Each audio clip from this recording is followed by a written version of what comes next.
ಇಲ್ಲಿ ನನಗೆ ನೋವಾದಾಗ ದೇವರೆಲ್ಲಿದ್ದ? ನನಗೆ ಕಣ್ಣೀರು ಬರೋ ಸಮಯದಲ್ಲಿ ದೇವರೆಲ್ಲಿದ್ದ?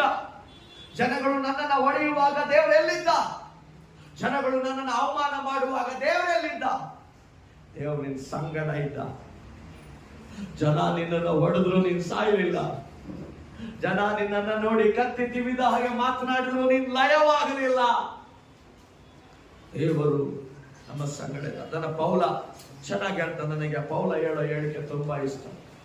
ನಾವು ಯಾವಾಗ ಅಧಿಕ ಸಂಕಟ ಪಡುತ್ತೇವೆಯೋ, ಯಾವಾಗ ಅಧಿಕವಾಗಿ ನರಳುತ್ತೇವೆಯೋ, ಯಾವಾಗ ಅಧಿಕವಾಗಿ ವೇದನೆಗಳು ನಮ್ಮನ್ನು ತುಂಬಿಕೊಳ್ಳುತ್ತವೆಯೋ, ಯಾವಾಗ ನಮ್ಮನ್ನ ಕಾರ್ಗತ್ತಲೆ ಎನ್ನುವ ಮೋಡ ಆವರಿಸುತ್ತದೆಯೋ, ಅವಾಗಲೇ ಬೆಳಕಾಗಿರುವ ಕ್ರಿಸ್ತನು ನನ್ನನ್ನು ಸಂತೈಸ್ತಾನೆ.